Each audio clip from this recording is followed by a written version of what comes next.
Hola. Ya estamos. A ver, Ángel, saluda a la afición. Hola, ¿qué tal? Venga, vale. Bueno, gente, muchas gracias por estar aquí, por estar en esta charla, temática robots y monstruos, aquí en Comi Barcelona, con la colaboración del Festival de Sitges.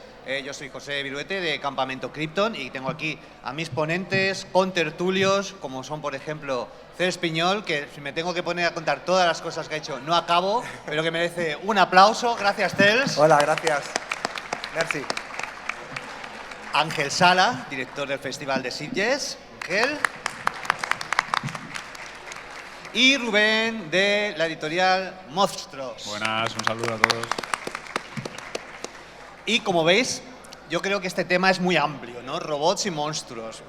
Si nos ponemos a hablar de las dos cosas, podemos estar aquí 3 años y no nos lo terminamos, ¿no? Entonces, he buscado crear algún pequeño hilo conductor en torno a esta ponencia, a la que yo creo que además podemos un poquito desbarrar el domingo por la tarde. Yo creo que tampoco estamos aquí para hacer la gran tesis sobre esta historia, pero creo que sí que hay una serie de lanzamientos y de novedades que son interesantes comentar y, como tenemos además a Ángel, podemos ver un poco cómo entroncan con la evolución del fantástico. Mira, vamos a ir comenzando porque yo aquí quería comentar que robots y monstruos desde el principio del fantástico, ¿no?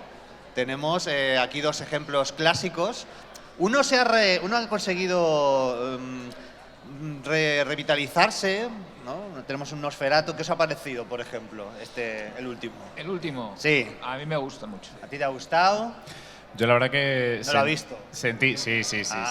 Cerré el año viéndola y sentí que me transportaba a aquella original, pero que me dejaba sensaciones nuevas y como que la han revisitado muy bien, muy interesante, la verdad.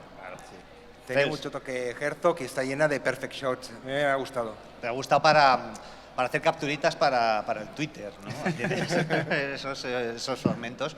Bueno, la verdad es que la otra comparación quizás es muy icónica, pero si podemos rastrear su influencia, no es quizás a través de remakes directos o de adaptaciones más modernas, pero yo creo que sí que vamos a comprobar cómo ese personaje, como el robot, sigue estando presente y siguen nuevas encarnaciones diferentes y creo que interesantes. Pero vamos a empezar un poquito con monstruos y con monstruos clásicos. Vamos a ver, Rubén, esto son novedades que habéis sacado vosotros, en Monstruos, que son una colección de los monstruos de la Universal. Los monstruos Universal, sí. Universal y universales, prácticamente. Eso, ¿no? Siguen un poco, la verdad que estamos muy contentos, el trabajo con Skybound es bastante placentero y creativo. Y también el público, los lectores, lo habéis recibido muy bien, las cosas como son. Y la verdad es que son curiosos porque muchos sí que van a seguir, ¿no? el legado de la película, todo lo tienen presente. Hay algunos como Drácula que lo revisita casi tal cual, le da ese enfoque bastante parecido. En la criatura de la Laguna Negra es como si fuera un avance, dejamos la película atrás, avanzaríamos en el tiempo y te encuentras esa historia. Y en Frankenstein tienes un toque de revisitarlo de una manera diferente. Va a arrancar precisamente, es curioso el arranque, por eso lo cuento, nos encontramos a un niño que está delante de la tumba de su padre, un momento bastante triste, y llega el doctor Frankenstein, cosa que lógicamente se salta la trama original, y arrebata de la tumba delante de su propio hijo el cuerpo inerte del padre y con eso va a crear a Frankenstein. Entonces en este cómic vamos a ver un toque muy interesante que es muy diferente con la criatura de la Laguna Negra y Drácula, que es de repente centrarnos en un nuevo personaje que no había estado hasta ahora. Ya sabemos además que estos iconos se han tocado de muchas maneras, pero muy interesante, por ejemplo, ese Frankenstein, cómo nos va a meter en los ojos de ese niño y vamos a ir viendo cómo él se cuela en ese estudio de Frankenstein, de cómo se está creando esa criatura y van a llegar a tener un contacto en común. La verdad que parecía que estos grandes clásicos ya no tendrían cabida y, sin embargo, ha habido que hacer reimpresiones, viene todavía la momia, está al caer. Y esperemos que desde Estados Unidos sigan haciendo esas creaciones porque aquí son muy bien recibidas, la verdad. Ángel, Cels, ¿por qué creéis que ese cuarteto, aquí nos falta la momia, pero qué tienen para que en el año 2025 estemos viendo todavía historias nuevas de estos monstruos, pero además con esa agrupación, ¿no? de que eran los monstruos de la Universal, que es una manera muy concreta de entenderlos? ¿Por qué creéis que todavía es algo que es popular y que nos está diciendo que se han vendido, se están reimprimiendo? No sé. ¿Qué le veis o qué le ve la gente?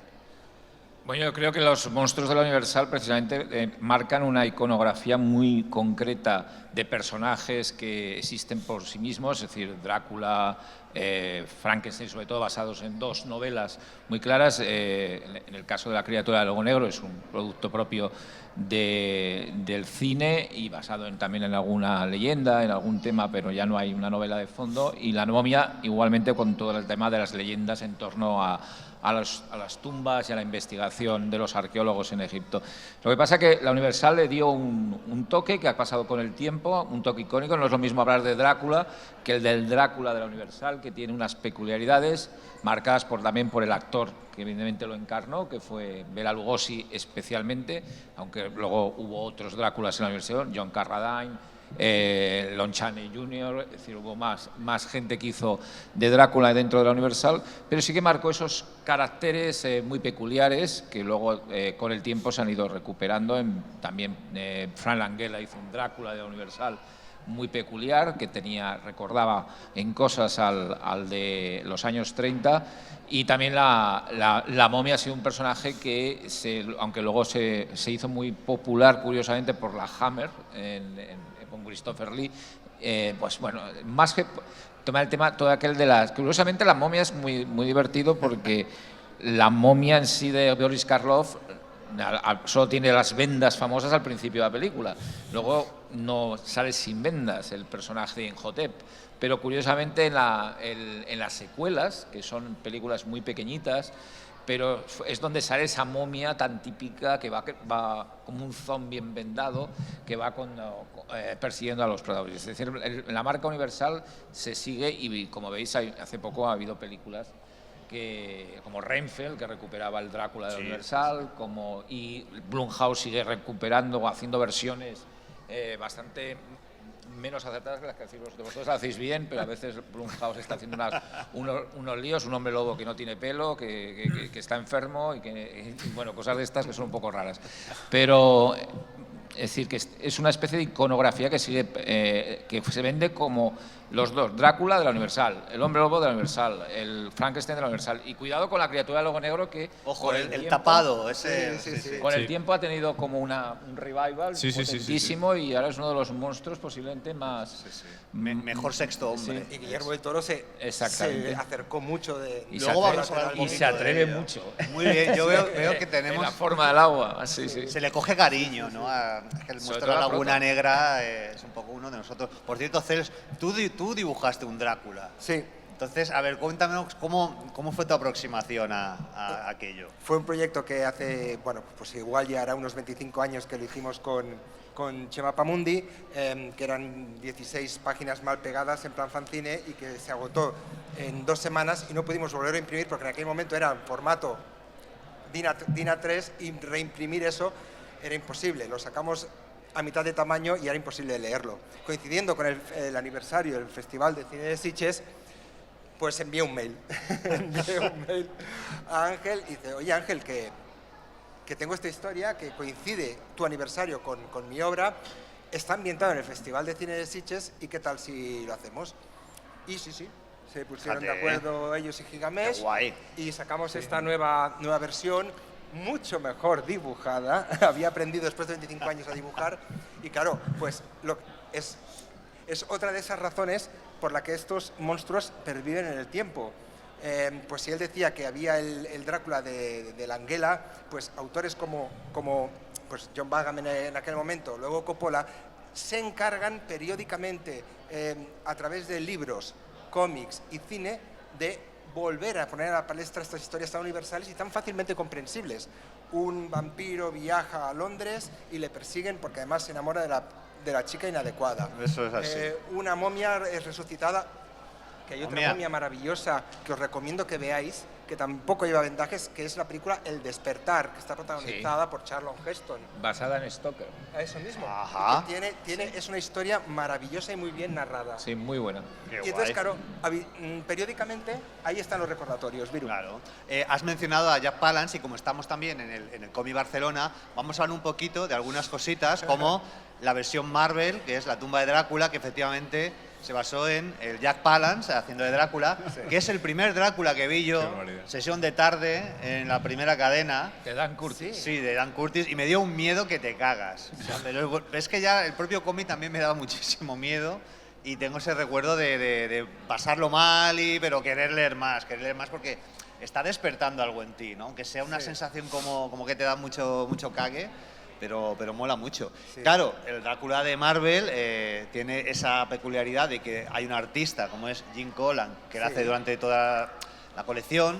Los guiones de Roy Thomas. Claro, y que después de además- Mark Wolfman. Eso mismo. Pero claro, realmente también está integrado en el universo Marvel. Sí. Entonces, Y encaja bien. encaja bien. Es totalmente anacrónico por su forma de comportarse y por su forma de vestir, pero encaja muy bien.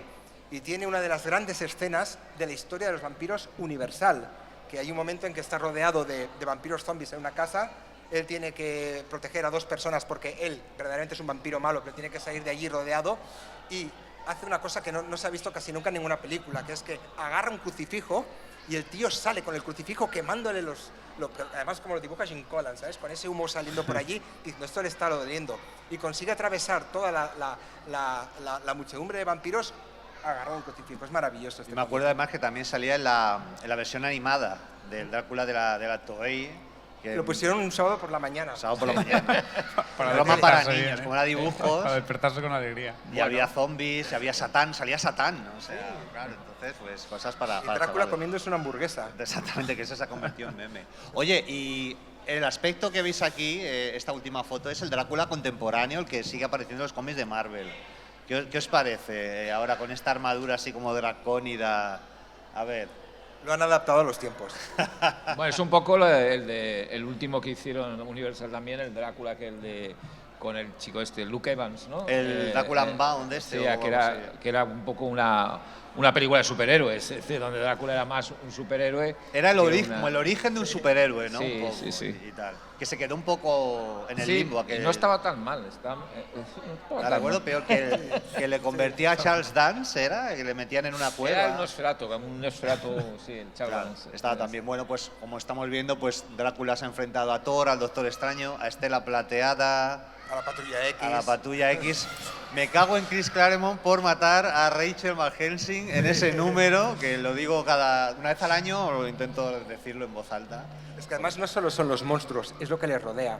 Es Van Helsing, es Claro. Harker, es todo el grupo de cazavampiros. secundarios que todas estas creaciones, Universal, Hammer, Blumhouse también, consiguen tener alrededor. Claro. Son personajes muy carismáticos. Sí, alrededor suya siempre ha tenido la suerte de eso, de rodearse también de... Es un gran villano, pero toda la idiosincrasia que ha tenido a su alrededor ha lucido muy bien y algo tenemos también nosotros, culpa a los seres humanos, que nos atrae muchísimo esta figura y que casi con armadura sin ella, más menos atractivo, lo que la ¿Sabes por forma que qué? sea, atrae. Porque va haciendo lo que quiere. O sea, ¿qué pasa? Que Pero soy bien Drácula. vestido siempre, ¿eh? A lo mejor si lo meten en la película de Avengers nuevo se anima un poco el Bueno. tema, ¿no? Porque como Podría está tan ser, soso, ¿no? podría A ser. lo mejor. Como estamos repasando un poquito lo que tiene Monstruos y lo contraponemos a lo que hemos visto en otras encarnaciones de cómic, también había un Frankenstein en la Marvel que acabó siendo un miembro de los Comandos Aulladores con otros monstruos y también, bueno, de varios grupos y demás. Pero quizás este personaje, como tiene ese puntito así como más patético, como que da penilla, como que no está tan aprovechado, no le han sacado tanto partido en este tipo de universos. Pero es verdad que en la obra original él carecía, o sea, tenía todavía más inteligencia de la que se vio en las películas, yo creo. O sea, en la obra sí le notas que él tiene un despertar, tiene cierta... Bueno, claro, acaba de nacer, ¿no? Como un ser humano que se le ha creado sin él haberlo pedido, como todos nosotros, pero que en este caso encima con el egoísmo de un creador. Él se lo puede preguntar a su creador. Él se lo puede Nosotros, preguntar, como- él puede saber de dónde viene porque puede hablar perfectamente con conciencia, casi al segundo día de nacer está ahí presente. Y es verdad que o sea, como en el cine y todas las representaciones cinematográficas, se le ha puesto y luego ha habido como más tratamientos cómicos de él, como si fuera más torpón y demás, cuando en tan poco tiempo, que la novela se hace también muy rápido su propia creación, pero en muy poco tiempo se da cuenta en realidad el propio Frankenstein tiene un despertar muy rápido en sí mismo y en su propia conciencia y se da cuenta de quién es en un momento demasiado rápido que, quiero decir que yo quiero alabar la inteligencia que tiene, no Yo estoy de quedarme acuerdo. con ese tono. Yo estoy de acuerdo contigo y por eso me gusta tanto esa película tan denostada a veces que es el Frankenstein de Kenneth Branagh. Kenneth Branagh. Que ahí, bueno, ahí el Robert De Niro también, que hacía un espléndido monstruo, aprende rápido, empieza a leer, empieza a investigar y coge una conciencia muy rápida de quién es, ¿no? O sea, a lo mejor de todos los monstruos es el que más lee, incluso. O sea, Joder, es que te iba a decir, no, más que los monstruos y más que mucha gente. O sea, Sí, hoy en día sí. de poco leer. O sea, amigos, aprended de Frankenstein, que tenía muchas ganas de saber. O sea, que al final eso lo hacía como muy humano también, Sí. ¿verdad? Sí. Y estábamos hablando antes del querido monstruo de la Laguna Negra, que tanto cariño le tenemos, que aparece bastantes años después, dentro de lo que ya no es ni ciclo, ¿no? Aparece ya en los 50, Sí. ya con Jack Arnold, pero que este sí que podemos decir que esta última encarnación que hablábamos de Guillermo del Toro no ha evolucionado demasiado No. el diseño, ¿eh? No. O sea, tiene fuerza, os gusta. O sea, que cuando por eso son tan icónicos, ¿no? O sea, tienen un diseño que se vuelven ya, que es copiado y que marca una tendencia, se convierten en pues eso, un epítome, ¿no? de la creación de un monstruo, y cuando las cosas están bien hechas, ¿para qué tocarlas, no? Y A además mí- es que es una de las primeras representaciones de lo que sería un monstruo o un ser, un profundo de Lovecraft. Es muy Lovecraftiano este diseño. Sí. Y aparte es una película que creo que está en la memoria de toda una generación, ¿no? Porque una película que a mí me da mucha pena cuando la vi. Es que da Una pena. película que como King Kong y esta eran películas que me dan pena. El monstruo daba penita, era un buen chico y más se enamora, no sé. Y los planos aquellos preciosos del principio de la película, viendo como nada Julie Adams en el lago, que además luego fueron influencia de Tiburón, de Spielberg, Ah, para mira, la primera mira. escena de Tiburón, la que ataca a la chica, ¿no? Fue una influencia clarísima. Es una película de un director, hay que decirlo, magnífico, que era Jack Arnold, que tiene esta y otras, para mí, obras maestras de la ciencia ficción de los Las 50. hormigas. No, esta era de Gordon Douglas. Ah, vale. Tenía la de la tarántula. La tarántula. La tarántula. Y la de El increíble hombre me encuentro. Maravilloso. Peliculón como un... vamos, Quizá tiene un poquito menos de doblez, es menos personaje, ¿no? En el Sí. sentido de que eso, de que a Drácula le ponen objetivos modernos, le cambian un poco la representación, le pueden poner que es como un magnate, un tío que está como conspirando, no tiene ese punto de que planea, de que tiene sus agendas. Y la verdad es que sí que el monstruo, el pobre Gilman, ¿no? El hombre de las agallas, a lo mejor tiene como menos recorrido para jugar con él, ¿no? Entonces, Tuvo dos secuelas que estaban curiosas en la Universal, que era el Return of de la criatura del lago negro, de Black Lagoon, que salía Clint Eastwood. Ah, Es decir, bueno. es muy de jovencito. Ah, no era la Y- criatura, vale. Y la tercera, donde el monstruo evoluciona y llegaba a ser como a desarrollar la respiración sin agallas, Bueno, se bien. convertía como en una especie de hombre. Es muy curiosa, es una trilogía que hizo la Universal, que las dos, la primera tuvo muchísimo más éxito que las secuelas, pero la secuela, por ejemplo, la primera secuela está muy bien. Es decir, es Y luego ya muy nos íbamos a curiosa. los humanoides del abismo y cosas así. Exacto, que son una referencia bruta. Y si me permitís un apunte, además, solo decir, en plan, explicar batallitas, que cuando en los programas de Chicho Ibáñez Serrador, mis terrores favoritos, etcétera, Sí. que programaban películas de terror, cuando el día siguiente era fiesta, se decía que los niños se podían quedar hasta más tarde. Por lo tanto, ponían películas así. Esta, la invasión de los ultracuerpos, cosas que eran un terror como blando. Por lo tanto, también nos hemos curtido muchísimo viendo estas películas, porque las señor. ponían para nosotros, para los chavales. Sí. Y luego la conexión que tiene con la mujer. Este monstruo estuvo diseñado por una mujer en Ajá. Universal, cosa que no era habitual. Y con la película que tú has citado, Humanoides del Abismo, la dirigió una mujer, Es verdad. Bárbara Peters. Es decir, Haciendo que una ha sido- película súper machista y sexista. pero Ha sido, creo que ahora como que, o sea, que al principio no se le reivindicó el diseño y luego ya enseguida fue como, sí, vamos a darle el crédito a quien tiene que ser. ¿Qué tiene ese punto? Claro, lógicamente, aquí lo que te transmite ese monstruo, como cada monstruo lo hemos creado nosotros, ¿no? Bueno, nosotros, la cultura popular.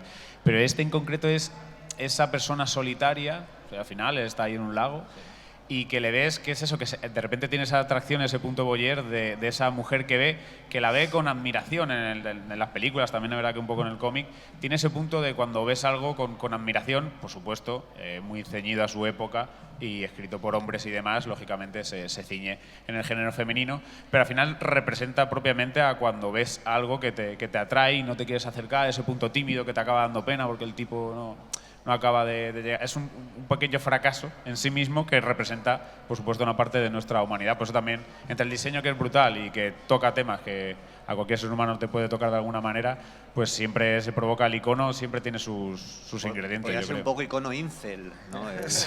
Y nunca hemos sabido qué hubiese sido el remake que preparaba John Carpenter, que nunca se vio a la luz, ¿no? Que... Ya me parece a mí que ya no... No, ya no. No creo que ya no, pero bueno. Vamos a continuar un poquito llegando a esos mashups, ¿no? Esos monster mash, reuniones de monstruos, que es a lo que acaban convergiendo pues por esos puntos en común.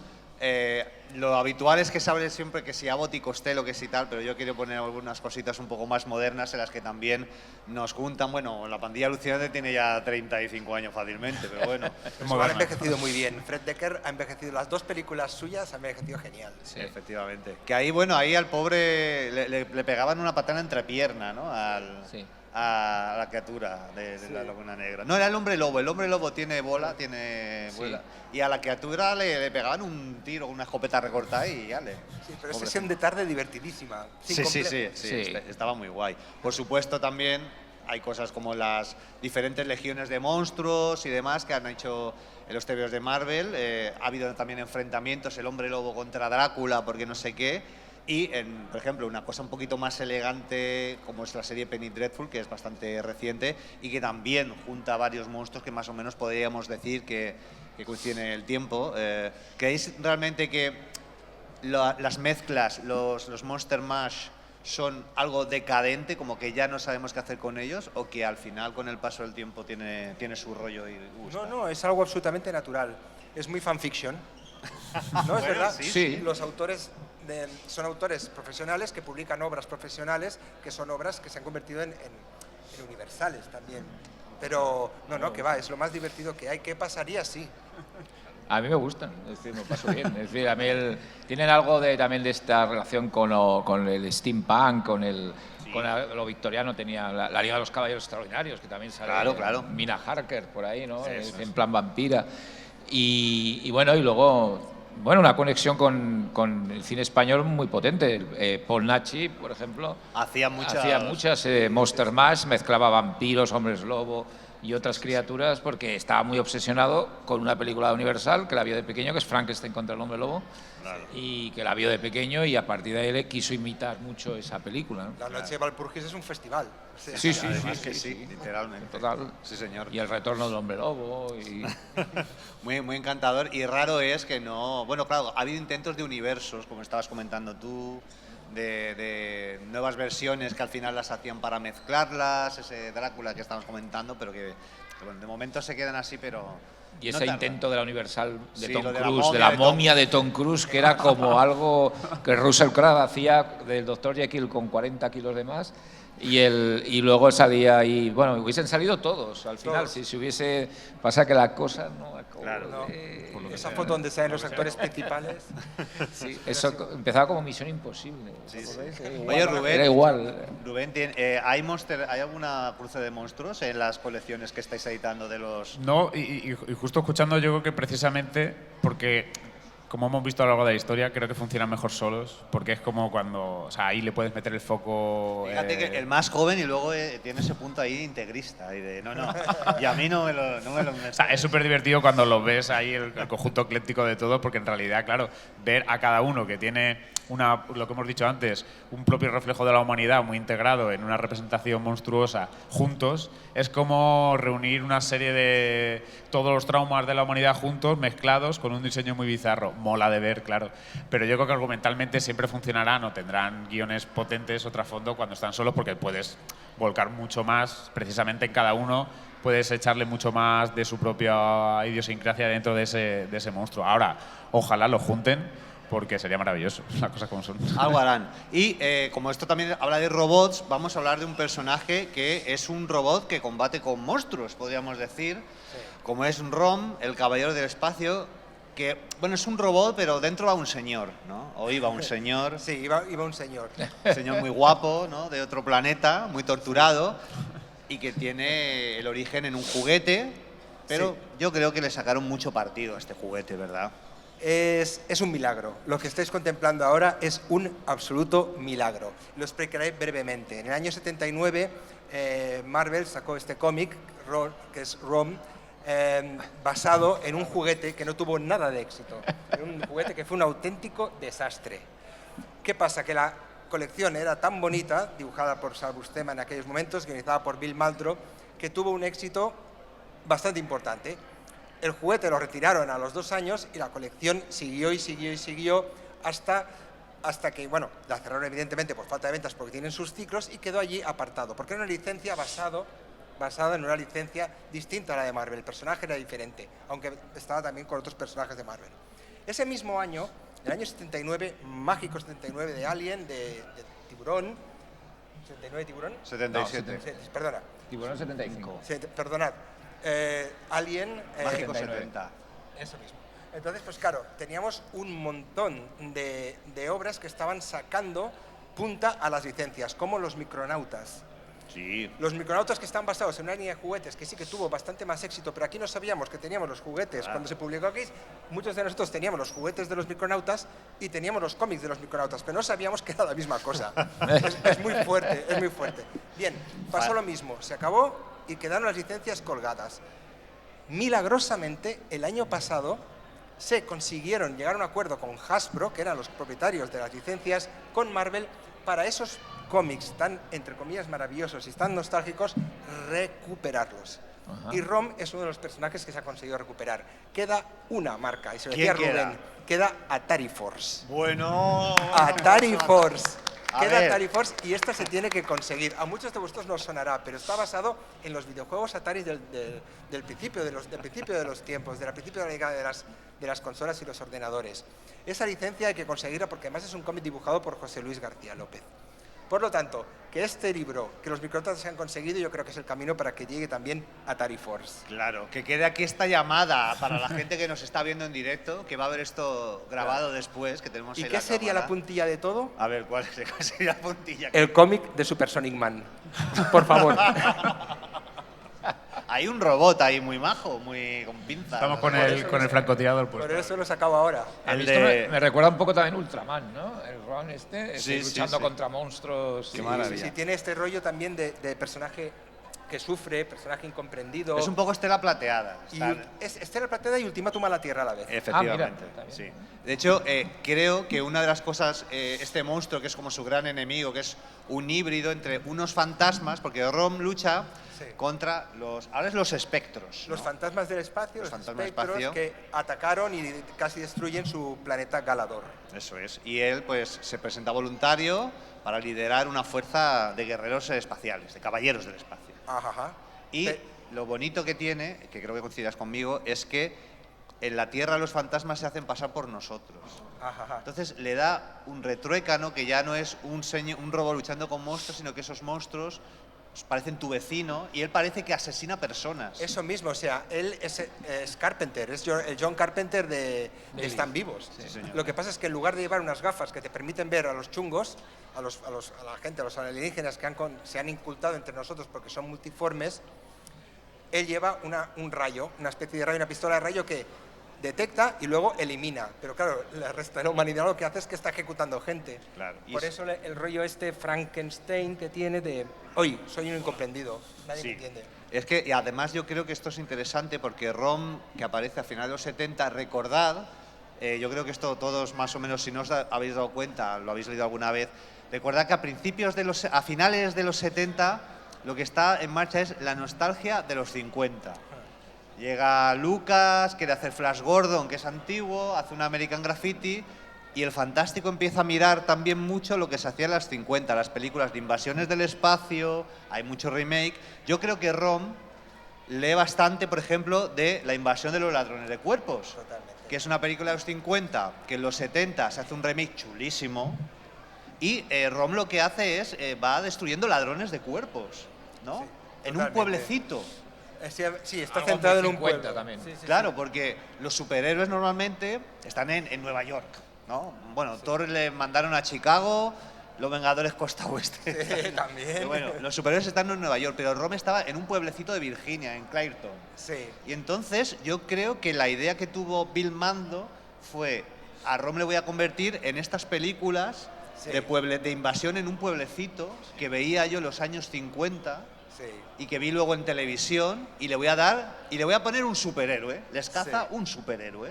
Sí, sí. Entonces creo que tiene un sabor muy propio. Sí, sí, sí. Además, si ves la película de Top Hopper, también es así como muy... Tiene, lo que no nos gusta a nosotros que nos digan, pero aquí se puede decir, es muy de cómic. Con la comilla, porque tiene esto perfecto. Así como lo de Don Siegel ya es mucho más, pues como la de Ted Kotcheff en su momento, que también eran mucho más serias y tal, la otra es un desparrame. Y Rom no ha envejecido mal, pero no ha envejecido bien. Oye, muy diplomático, y te doy la razón. Y lo editamos nosotros, quiero decir, lo edita Panini, pero bueno, Ya, os seré sincero. ya se ha agotado. Ya. Ya ha volado, No se puede decir lo que sea, ¿no? He reservado el de Micronautas, ¿eh? Ah, muy bien, muy bien. No, que luego te quedas sin él, efectivamente. Y bueno, pues estos remakes o películas originales, como los Critters, que también son invasores del espacio en un pueblito, nadie les cree, todo este rollo, pues También entonces, supongo que el concepto pueblito ayudaría a la producción, ¿no? Que la verdad es que sí. no lo mismo destrozar una ciudad que destrozar un pueblo. Y a la credibilidad. Ya, ¿no? claro. Es Se decir, ahorra mucho en maquetas. En un pueblo pues, de estos americanos, aislado de todo, pueden pasar cosas que nadie se entere. Y Efectivamente. es más creíble, ¿no? Que es que pase en Nueva York, que se enteraría muchísima gente, ¿no? Por eso yo creo, siempre he pensado que Rom funcionaría bien para una serie o para una película, porque las bases son bastante cinematográficas, sí, sí. las tenemos muy identificadas.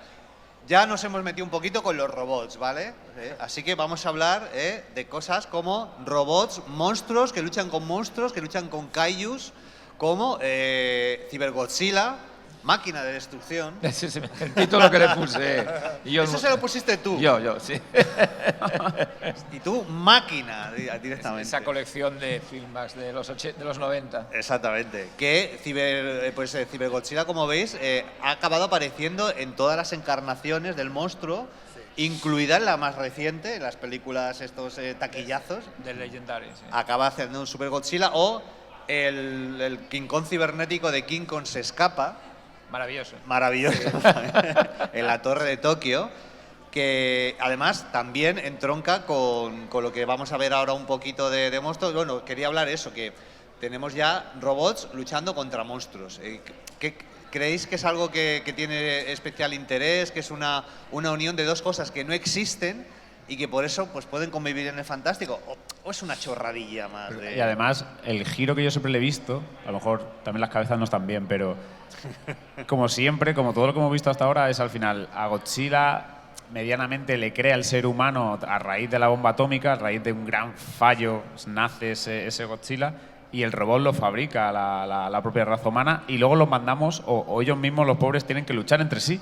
Entonces también es una alegoría de las propias guerras del mundo que por desgracia siguen habiendo, y que nosotros mismos nos destruimos a nosotros mismos, pero que esa, lógicamente, una guerra real no tiene nada divertido, pero ver esa alegoría transformada en un monstruo y en un Godzilla y robots, pues la verdad que desahoga un poco, supongo que me pongo aquí un poco metafísico, ¿no? Pero desahoga, ¿no? esa presión que tenemos en nuestro propio mundo, de una manera que, digamos, que te puedes divertir, es entretenida, con diseños increíbles, y que da, como vemos, desde los años 50 para muchísima creatividad, la verdad. Sí, sí.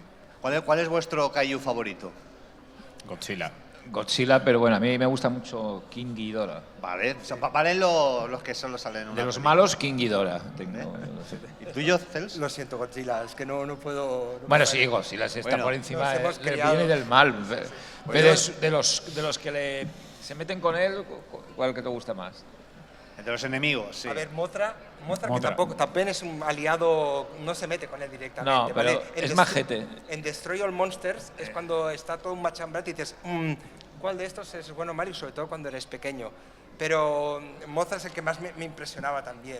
Además que tiene algunas de las mejores películas de Godzilla. Sí. Godzilla contra Mothra y el Mothra en solitario de Gonda es muy buena. Mothra también es uno de los grandes destructores de ciudades, es de los que verdaderamente más daño causa. Sí.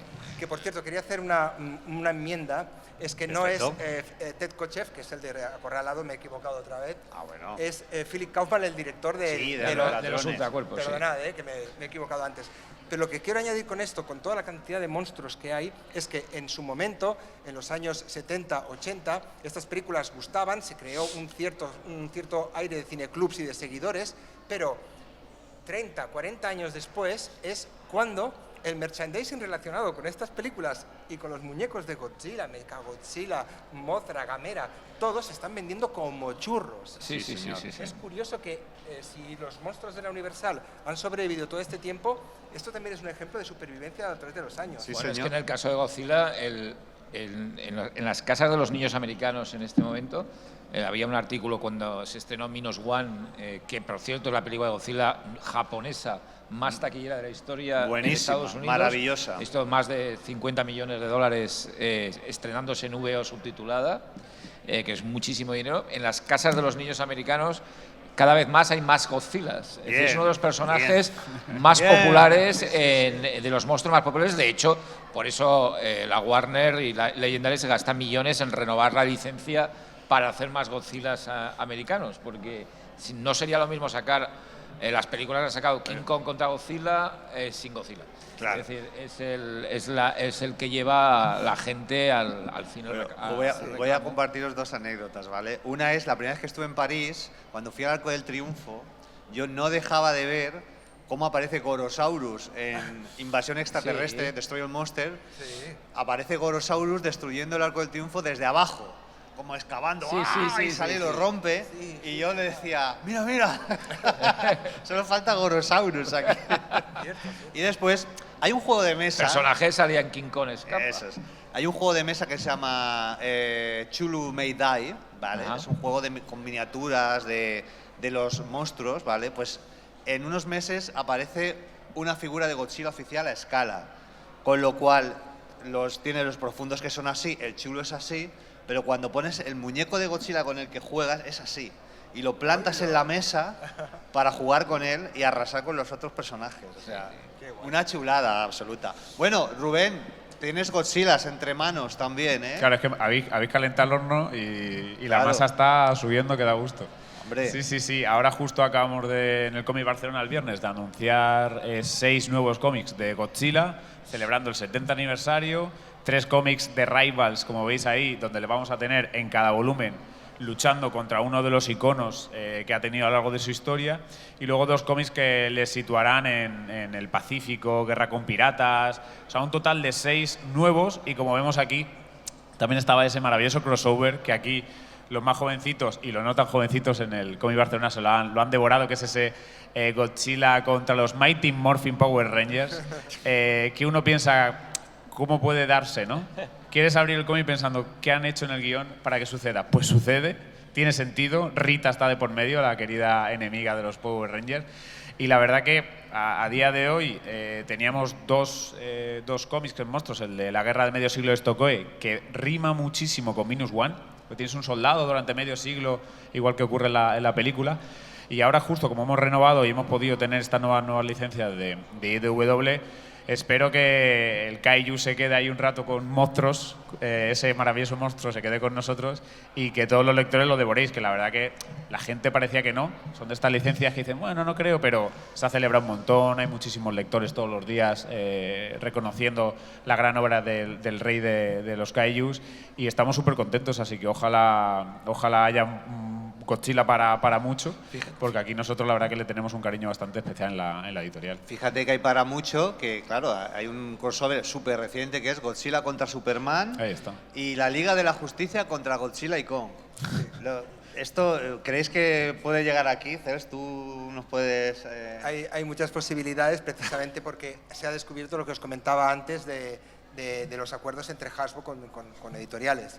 Y es que han visto que hay negocio. que todo lo que era un impedimento, dice, bueno, ¿están los materiales? Sí. ¿Están restaurados? Sí. ¿Se puede publicar? No. ¿Cuál era la cláusula? Perdón, ¿cuál era la cláusula que impedía que se publicaran? La arreglan y ya está. Y es tan fácil como eso. Fíjate, ¿eh? Yo estoy muy contento de ver lo de Godzilla Rivals. Hombre, Ángel, tú hiciste un libro que yo lo pillé con 18, 19 años y que me lo sé de memoria. Con Glenat. Lo leí de Glenat, de la biblioteca del Doctor Vértigo. De cabo a rabo, pero 20 veces. ¿No? Sí, sí. También. Sí, yo he estado muy obsesionado con Godzilla toda mi vida, desde que era pequeñajo. Y además veo ahí a Ghidorah. Sí, la burbuja tóxica. La burbuja tóxica, que también le puse yo ese nombre maravilloso.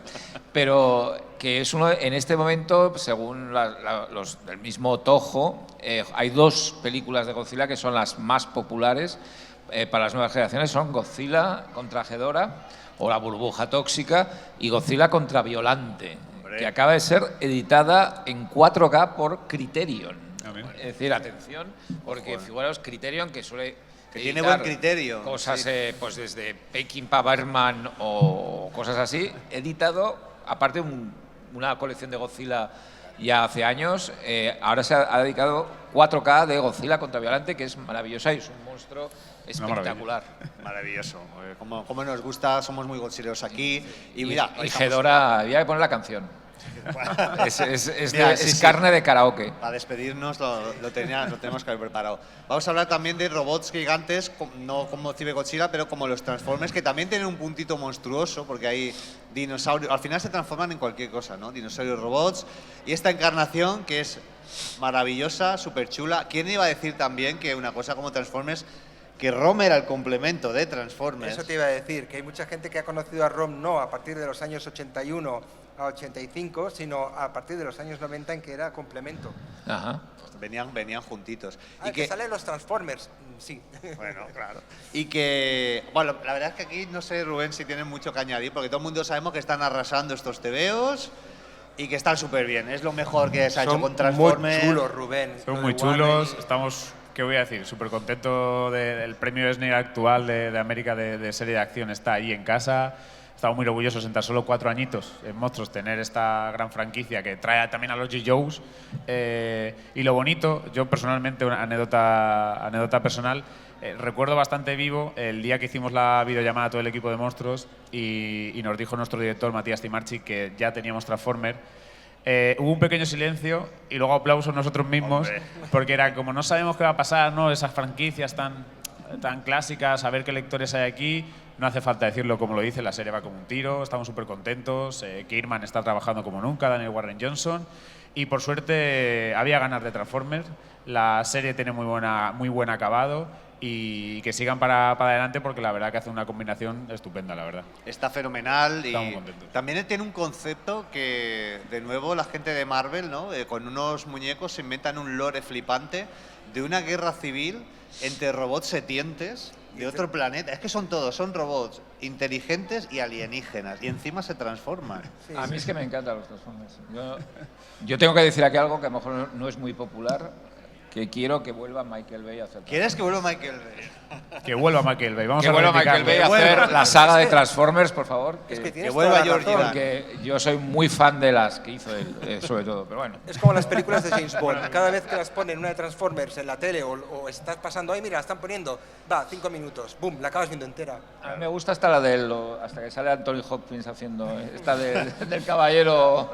Sí, por ahí al final acaba pasando mucha gente, pues supongo que por un cheque amplio y la posibilidad de hacer el tonto. No, Ángel, la broma la tienes que hacer. El chiste cuentado ante Que hay niños.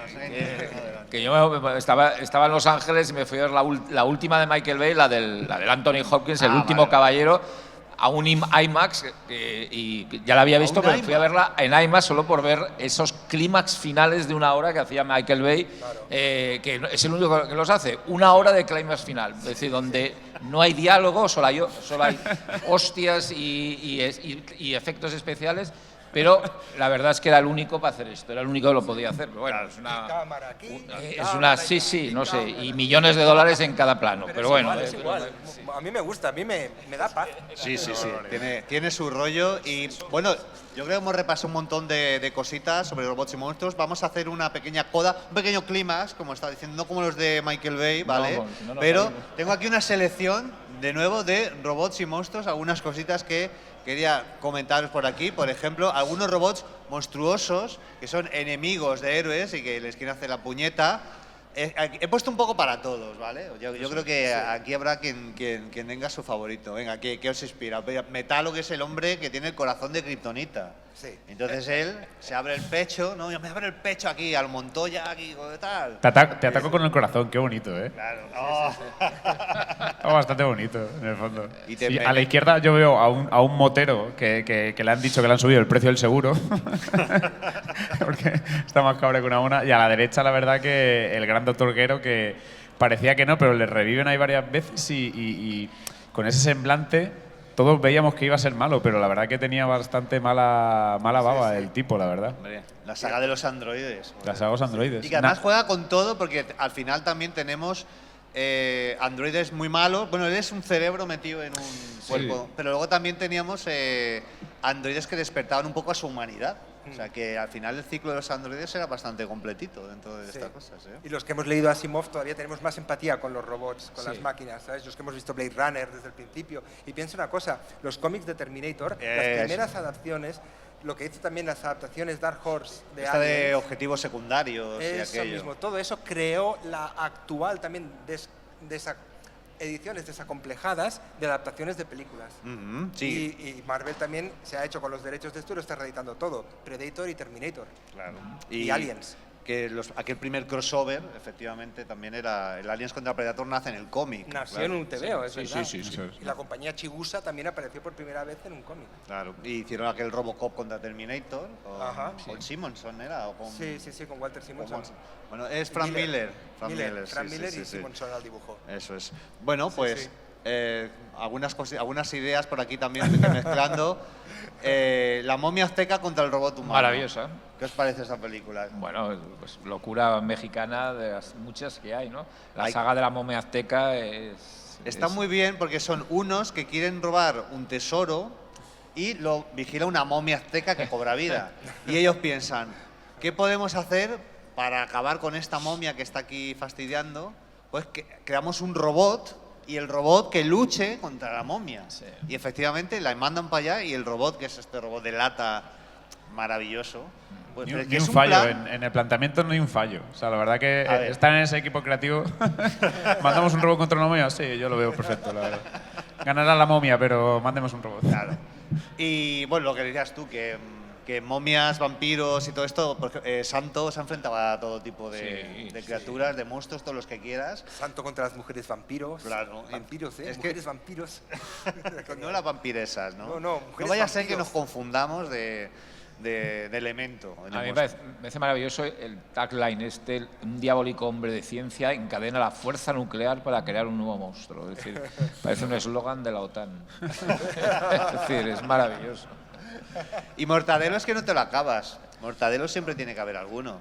En cualquier cosa que hablemos de cómic, que tengamos que poner un poco un representante aquí nuestro, pues al final Maravilloso. tú buscas lo que quieras y habrá una viñeta de Mortadelo disfrazado de ese personaje o relacionándose con ese entorno. He encontrado muchos, hay que decir, pero es que este también me gusta porque tiene el aspecto del robot, de lata pulp, de los primeros, con pinzas en lugar de manos, que me parece como muy entrañable, ¿no? En latas del supergrupo. En también. lata del Y supergrupo. con cuerda, ¿eh? Además. Y con cuerda. Sí. Sí, mira, podríamos haber sacado Ultron, que es también un enemigo Sí. de los Vengadores clásicos, que es un Frankenstein también, ¿no? Sí. Que odia a su creador y que quiere acabar con la humanidad, o por el contrario, una visión que también tiene que ver, pero que es una máquina más humana y demás. O sea, que podríamos estar aquí horas, si queréis. Yo no sé si... Que es que aquí Rubén me ha puesto lo de Creepshow, que también tiene monstruos de promo, por sí. medio, ¿vale? Pero Rubén, si quieres aprovechar, porque estamos terminando y ahora vamos a hacer No, nada, aprovechar. Bueno, por supuesto, claro, en Monstruos tenemos mucho. Si nos llamamos Monstruos no va a ser para editar a Sailor Moon, que es maravillosa, pero tenemos bastante macarrismo y es verdad que tenemos Creepshow que versa mucho con el cine y con todo este tipo también de cultura de B, ¿no? Que hemos estado viendo hasta ahora. Y es verdad que lo traía porque le tengo mucho cariño, ¿no? A todo lo que se está haciendo aquí en Creepshow. Y nada, simplemente que es verdad que es un poco, tenemos bastante una panoplia precisamente de este tema. Y precisamente agradeceros al Comic Barcelona y a todos vosotros poder estar aquí y charlar de esto un ratito con todo el público, con todo el mundo que está al otro lado viéndonos, que al final siempre lo digo, pero es verdad que todo esto, esta parte del entretenimiento en concreto, ¿no? de este terror, se hace muy de gustosos, hay un núcleo muy bueno de fans y todo esto se hace para disfrutar y yo creo que habrá larga vida, ¿no? A todo este mundillo, tanto en monstruos, en el cine y en cualquier apartado cultural. Y hace falta más cosas, si cabe, hace falta más cosas. O sea que, Cels, tú aprovecha también para comentar. Micronautas, ¿no conocéis Micronautas? Sí, ya que no quedan ROM, porque no quedan. han volado, el mes que viene salen Micronautas. Micronautas tiene a dos robots también que son tan carismáticos como la nave de ellos, la Endeavor. Como os decía, están basados en unos juguetes muy, muy chulos y el cómic tiene una primera parte maravillosa que está dibujada por Michael Golden y que de pequeños nos influyó muchísimo para buscar otras cosas que no fueran los típicos superhéroes de Marvel. Hay otras historias que se pueden narrar con unos grandes personajes y ahí están los Micronautas. Sí, sí. Esto hay que hacer que se agote también, ¿eh? Sí, yo te digo. Y ya, lo siguiente... Atari Force. Y Atari Force. Yo es que lo veo. Hay gente que está restaurando, atención, gente que de forma totalmente filantrópica está arreglando los materiales para la posibilidad de que se vuelva a reeditar esta maravillosa obra dibujada por José Luis García López. Hay que conseguirlo. Yo lo he intentado, He escrito como vosotros los videotal con Atari y que no tenemos la licencia, que no sé cuántos. Bueno, ¿puedo intentar yo rehacerlo, recuperar los personajes? No insistas. No, punto. Bueno, la lucha continúa. La lucha continúa y continuará. Ángel, y tenemos festival en unos meses. O sea, no sé si puedes hacer aquí algún pequeño adelanto de alguna cosilla. Podría, pero no lo voy a hacer. Vale. Pues tienes que hacer como Jesús Gil. Ya, estáis todos invitados a Marbella. Bueno, estáis todos invitados a Sitges, ¿no? Voy a hacerlo más en plan Laporta. Eso es más culé. Sí. Simplemente que lo que ya se ha comentado un poco, que lo anunciaremos oficialmente en pocos días, que haremos un leitmotiv de la relación de la comedia y el humor con el cine fantástico. Muy Eso chulo. será un poquito, no solamente a través de la parodia, sino a través de cómo el humor articula en muchas películas a lo largo de la historia y diferentes nacionalidades y cinematografías el fantástico, el terror, la ciencia ficción, y eso jugando un poco con que también hay películas que cumplen años, 40 años, pues se hicieron en los 80, que fue una década donde eso se hizo mucho, precisamente. Sin hacerse parodias, se hacían películas de terror, como Noche de Miedo, como Jóvenes Ocultos, o directores como Joe Dante, que jugaban a introducir el humor de una forma muy inteligente y muy especial, sin que fuesen parodias, porque Noche de Miedo el vampiro iba en serio. Sí. No quería que te rieras, precisamente. Entonces, bueno, eso, Vincent era muy patético. Lo que nos gustaba, eso vamos a tratar el festival, habrá una retrospectiva sobre eso y habrá invitados relacionados con eso, con ese tema, alguno que otro que ya tenemos cerrado y que anunciaremos pronto. Casi nada. Y nada, pues yo también os voy a invitar a que escuchéis el podcast Campamento Krypton, si no lo conocéis, que hablamos de cultura pop en general. Y nada, pues muchas gracias por haber asistido a esta charla tan divertida. Nos despedimos con el mejor robot de la historia. ¡Viva Emilio! Robot Emilio. Muchas gracias por estar aquí y un aplauso para ellos.